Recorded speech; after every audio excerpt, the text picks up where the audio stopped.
Hello everyone, I am Rishika and welcome to my YouTube channel Brilliant Brains. आज हम लोग discuss करने वाले हैं third part of our first chapter that is meaning and objective of accounting. First and second part अगर आपने अभी तक नहीं देखा है तो लिंक आपको डिस्क्रिप्शन में मिल जाएगी, आप चेक कर सकते हैं पार्ट 1 एंड पार्ट 2। अगर आप फर्स्ट टाइम चैनल पे आए हैं तो प्लीज़ सब्सक्राइब करना बिल्कुल भी ना भूलें। अगर वीडियो अच्छी लगती है तो लाइक एंड शेयर ज़रूर करें, और अगर आपके कुछ भी डाउट्स होते हैं तो कमेंट सेक्शन में मुझे ज़रूर बताएं। तो चलिए स्टार्ट करते हैं हमारे आज के टॉपिक्स। जैसे कि मैंने आपको अपने पिछले लास्ट 2 वीडियोस में बताया था कि अकाउंटिंग क्या है, अकाउंटिंग क्यों की जाती है, definitions of accounting, characteristics of accounting and objective of accounting.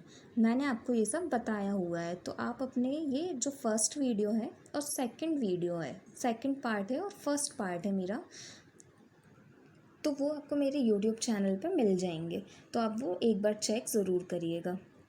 तो चलिए आज का टॉपिक है हमारा types of accounting.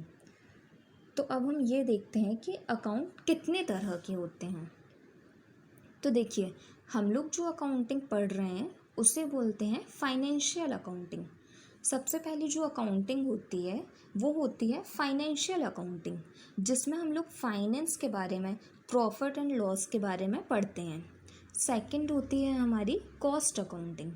Cost accounting वो अकाउंटिंग होती है जो हर चीज़ की कॉस्टिंग करने में मदद करती है, कॉस्ट पर यूनिट निकालने में मदद करती है।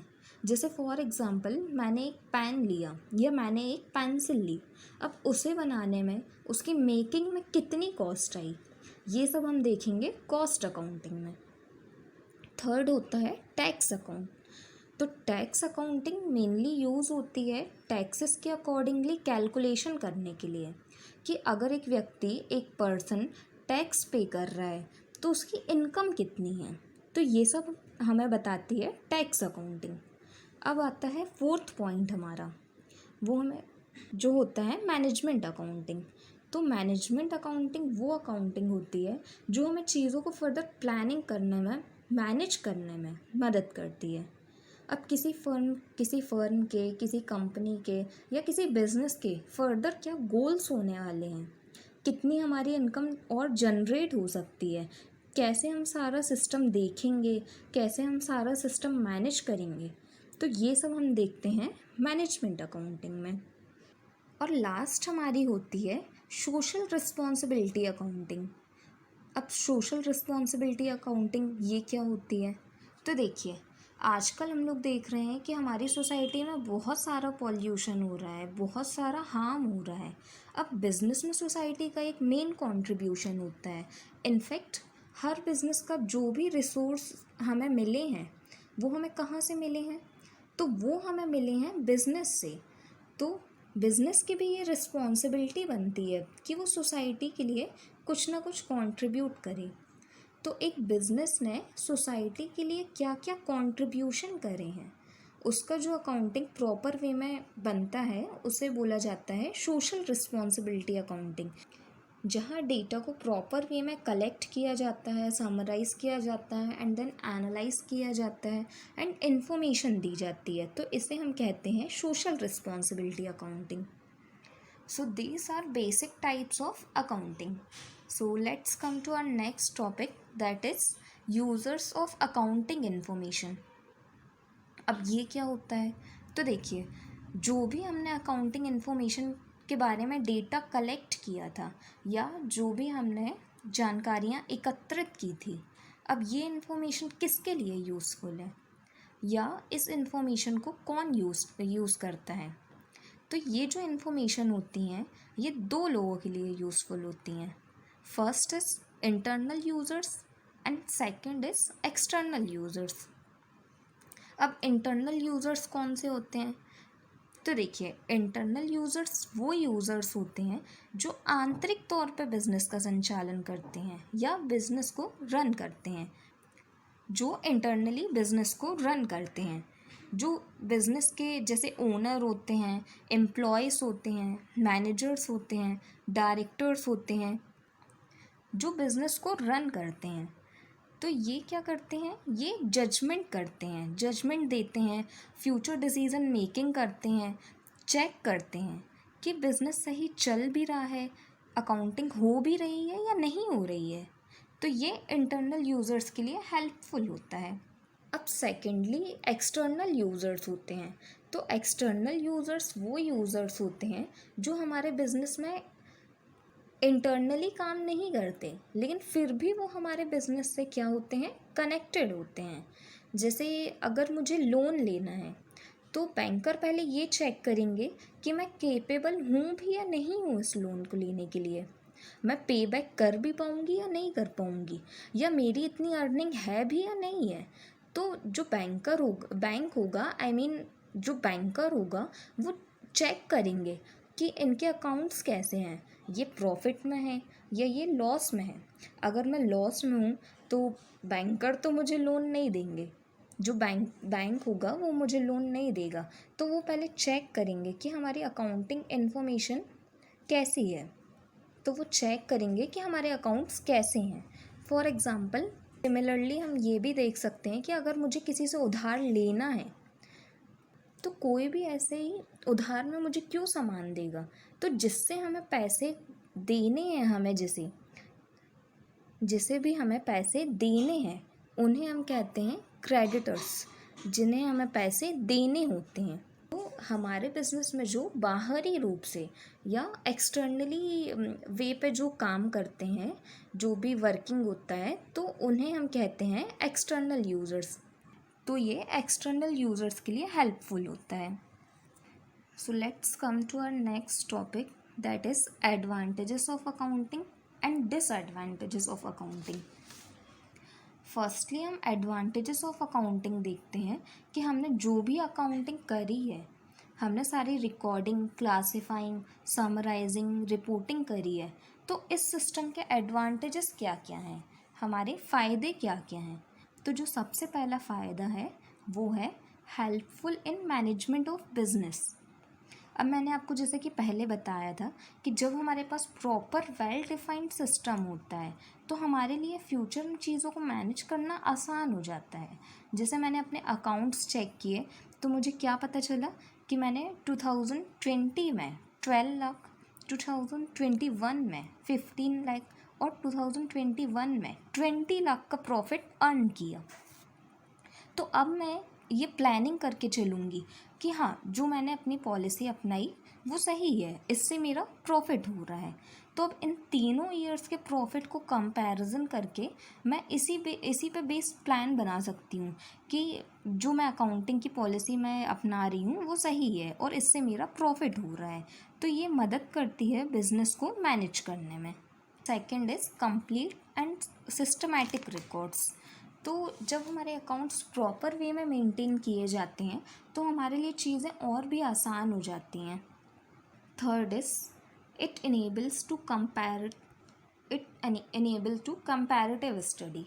अब जैसे मैंने आपको अपनी फर्स्ट पॉइंट में बताया था, कंपेयर करके बताया था कि 2020 में मेरी क्या पोजीशन थी, 2021 में क्या थी और 2022 में क्या पोजीशंस हो सकती हैं। तो यहाँ मैंने क्या किया, मैंने कंपेयर ही तो किया कि 20 में कितना था, 21 में कितना था और 22 में कितना हो सकता है। ये अज्यूमिंग है क्योंकि अभी मैंने अपना प्रॉफिट नहीं निकाला, लेकिन एक मैंने अज्यूम किया कि हाँ मेरा इतना प्रॉफिट हो सकता है। तो जब हमारे पास सारे रिकॉर्ड्स जो हैं वो सिस्टमैटिकली वे में मेंटेन होते हैं तो हम एक कंपेयर कर सकते हैं और उसके अकॉर्डिंग हम अपने बिज़नेस को रन कर सकते हैं। तो ये हेल्पफुल होता है कंपैरिजन करने में। और अगर हम सिस्टमैटिकली अपने रिकॉर्ड्स मेंटेन करते हैं तो ये हमारे लिए बहुत हेल्पफुल होता है। Fourth point is it is a evidence in legal matter. अब सपोज़ हमारे बिज़नेस में कोई केस हो जाता है या कोई केस कर देता है या हमें कोर्ट ऑफ लॉ में जाना पड़ता है, तो ये जो अकाउंट्स हम मेंटेन करते हैं ये हमारे लिए एविडेंस का काम करते हैं। एविडेंस का मतलब तो आप सभी को पता होगा, एविडेंस का मतलब होता है सबूत। अब अगर मान लीजिए कोई हमारे बिज़नेस को या बिजनेसमैन को कोर्ट ऑफ लॉ में खड़े कर देता है, तो वहाँ हमारे पास एक एविडेंस होता है कि सर आप चेक कर सकते हैं, ये मेरे सारे अकाउंट्स हैं और जो भी है सारा कुछ ये आप मेरे अकाउंट्स में चेक कर सकते हैं। तो ये हमारे लिए सबसे बड़ा एविडेंस होता है और ये हमारे एक बिज़नेस का एक प्लस पॉइंट होता है कि हमारे पास एविडेंस है, हम एक एविडेंस अपना मेंटेन करके चल रहे हैं, हम अपने सारे रिकॉर्ड्स सही तरीके से प्रॉपर वे में मेंटेन करके चल रहे हैं। Fifth is helpful in raising loans. अब हमें लोन लेना है तो कौन हमारी मदद करेगा? अकाउंटिंग। अगर मुझे लोन लेना है तो वहाँ भी मेरे अकाउंट के बेसिस पे ही मुझे लोन दिया जाएगा कि मेरी अर्निंग कितनी है, मैं प्रॉफिट में हूँ, मैं लॉस में हूँ, ये सब देखा जाएगा, उसके बाद ही मुझे लोन दिया जाएगा। Sixth point is it facilitated sale of business. अब जैसे मान लीजिए कि मुझे अपने बिजनेस को बेचना है। सपोज़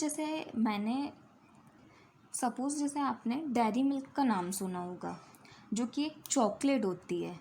अब मैं चाहती हूँ कि ये बिज़नेस मेरा हो जाए, जो डेयरी मिल्क की कंपनी है वो मेरी हो जाए। अब इस बिज़नेस को मैं कैसे ख़रीदूँ, इसकी मैं कैसे वैल्यू निकालूँ या इसकी मैं कैसे वैल्यू पता करूँ? तो इसकी जो एक्चुअल वैल्यू है वो मैं केवल अकाउंट्स देखने के बाद ही जान सकती हूँ कि ये जो डेयरी मिल्क कंपनी है ये प्रॉफिट में है या लॉस में है, इनके यहाँ कितने गुड्स हैं, तो ये सब मुझे अकाउंट्स देख के ही पता चलेगा। तो अगर किसी को बिज़नेस सेल करना है और किसी को वही बिज़नेस अगर परचेस करना है, तो इन दैट केस उसकी प्रॉपर वैल्यू लगाने में अकाउंट्स हमारे लिए बहुत हेल्पफुल होते हैं।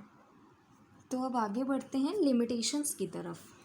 तो आपने सुना ही होगा कि अगर किसी चीज़ में अच्छाई है तो उसमें बुराई भी है। अब अकाउंटिंग में बहुत सारी अच्छाइयाँ हैं लेकिन उसमें कुछ लिमिटेशंस भी हैं, उसमें कुछ कमियाँ भी हैं। तो चलिए देखते हैं कि अकाउंट्स में क्या क्या कमियाँ हैं, limitations of accounting. First is influenced by personal judgement. अब जैसे कि मैंने आपको बताया था कि accounting is an art as well as science.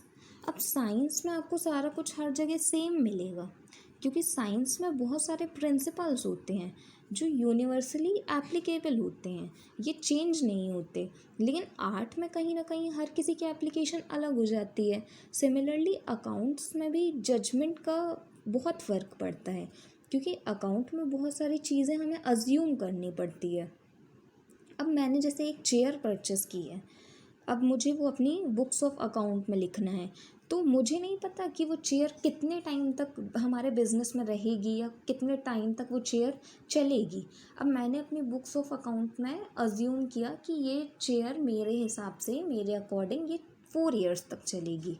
लेकिन अब ये मेरा सोचने का एक या मेरी अज्यूमिंग है कि ये चेयर 4 ईयर्स तक चलेगी। अब मान लीजिए आपको ये लगता है कि ये जो चेयर है ये केवल 2 ईयर्स चलेगी, तो यहाँ पर्सनल जजमेंट का एक बहुत बड़ा फ़र्क पड़ जाता है। ये एक बहुत बड़ी प्रॉब्लम हो जाती है क्योंकि हर किसी की सोच अलग है, हर किसी की सोचने समझने की क्षमता अलग है। तो यहाँ पर्सनल जजमेंट के कारण बहुत सारी प्रॉब्लम्स भी आ जाती हैं कई बार। Second is incomplete information. अब जैसे अकाउंटिंग में जो प्रॉफिट एंड लॉस होता है वो हम ईयरली निकालते हैं, जबकि आप अभी ये समझ लीजिए कि हम एक टर्म के बाद प्रॉफिट एंड लॉस निकाल लेते हैं। अब ये टर्म 6 मंथ का भी हो सकता है, 1 ईयर का भी हो सकता है, मोस्टली 1 ईयर का होता है। अब अगर मैंने बिज़नेस स्टार्ट किया है तो ज़रूरी तो नहीं है ये कि मैं अगर अभी प्रॉफिट में हूँ तो मैं आगे भी प्रॉफिट में रहूँगी। अब जैसे मैंने कोई नया बिज़नेस ओपन किया है तो वहाँ हर कोई आना पसंद करेगा, फिर चाहे वो मेरे फ्रेंड्स हों, मेरे रिलेटिव्स हों। अब वो आएंगे तो वो कुछ ना कुछ परचेस करेंगे ही, कुछ ना कुछ ख़रीद के जाएंगे ही, तो यहाँ पे मेरा प्रॉफिट हुआ। अब लेकिन आज अगर प्रॉफिट हो रहा है तो ज़रूरी नहीं है कि कल भी मेरा वही प्रॉफिट रहे। तो बिज़नेस का जो एक्चुअल प्रॉफिट होता है या एक्चुअल लॉस होता है वो हमें केवल तब समझ आता है जब बिज़नेस बंद होता है। तो यहाँ हमें इनकम्प्लीट इन्फॉर्मेशन मिलती है। Third point is omission of qualitative information. अब देखिए इन्फॉर्मेशन हमारे पास टू टाइप्स की होती है, एक क्वालिटेटिव इन्फॉर्मेशन होती है और एक क्वांटिटेटिव इन्फॉर्मेशन होती है। और ओमिशन का मतलब होता है भूल जाना। ओमिशन का जो मीनिंग होता है वो होता है भूल जाना। अब ये मैं आपको एक एग्जांपल के थ्रू एक्सप्लेन करने वाली हूँ, तो ध्यान से सुनिएगा आप। जैसे एक रेस्टोरेंट है, मान लीजिए एक रेस्टोरेंट है। अब वहाँ पे जो कारीगर काम कर रहे हैं, कारीगर मीन्स कुक्स, जो कुक्स वहाँ पे काम कर रहे हैं, अब उनके बीच में कुछ बातचीत हो जाती है, वो आना बंद कर देते हैं, या लड़ाई हो जाती है तो वो आना बंद कर देते हैं, तो ऐसे में रेस्टोरेंट को बहुत नुकसान होगा, या बिज़नेस जो है उसको बहुत नुकसान होगा। वहाँ पे एम्प्लॉयज़ नहीं होंगे तो काम कैसे होगा। तो इन दैट केस हम लोग क्वालिटेटिव इन्फॉर्मेशन को ओमिट करते हैं, उसे हम भूल जाते हैं, उसको हम लिखते ही नहीं हैं। तो मतलब नुकसान तो है, लॉस तो है, बट वो मैंने अपनी बुक्स ऑफ अकाउंट में लिखा ही नहीं है। तो ये भी अकाउंटिंग की एक बहुत बड़ी लिमिटेशन होती है कि क्वालिटेटिव इन्फॉर्मेशन हम रिकॉर्ड नहीं करते, जबकि जो क्वांटिटेटिव इन्फॉर्मेशन होती है उसे हम रिकॉर्ड करते हैं, बुक्स ऑफ अकाउंट में लिखते हैं। लेकिन क्वालिटेटिव इन्फॉर्मेशन को हम नहीं लिखते, या तो रिकॉर्ड नहीं करते या तो लिखना भूल भी जाते हैं कई कई बार। तो ये अकाउंटिंग की एक बहुत बड़ी लिमिटेशन होती है कि हम चीज़ों को भूल जाते हैं, जिससे अकाउंटिंग पे हमारी काफ़ी फ़र्क पड़ता है, काफ़ी असर आता है। Fourth is affected by window dressing. तो अब देखिए विंडो ड्रेसिंग क्या है, इसका मतलब क्या होता है। तो विंडो ड्रेसिंग को हम मैनिपुलेशन भी बोल सकते हैं, और मैनिपुलेशन का मतलब होता है चालाकी। तो अब जो बिज़नेस कर रहा है वो चालाकी थोड़ी बहुत करता ही है। अब देखिए जैसे मैं लोन लेने के लिए बैंक गई हूँ, अब बैंकर मेरे को बोल रहा है कि आप अपना लास्ट ईयर का प्रॉफिट दिखाओ। अब मेरा प्रॉफिट जो है वो है 50,000, लेकिन लोन लेने के लिए मुझे कितना प्रॉफिट चाहिए, 1.5 लाख, 1.5 लाख का प्रॉफिट चाहिए मुझे। तो अब मैंने क्या किया कि मैंने अपनी बुक्स ऑफ अकाउंट उठाई और देखा कि ऐसे मुझे 10 कस्टमर मिले मेरे, जो ये ट्रायल पे लेके गए थे कोई भी प्रोडक्ट कि हमें पसंद आएगा तो हम रखेंगे, एनीवे हम आपको रिटर्न कर देंगे। अब मैंने वो देखा कि इन्होंने तो प्रोडक्ट ले गए, ना उन्होंने रिटर्न किया और ना वो मेरी सेलिंग हुई, क्योंकि मुझे तो प्रॉफिट नहीं हुआ। लेकिन मैंने अब क्या किया कि ये जो प्रोडक्ट वो लेके गए थे मैंने उन्हें भी अपनी सेलिंग दिखा दी, मैंने उन्हें भी सेल दिखा दिया।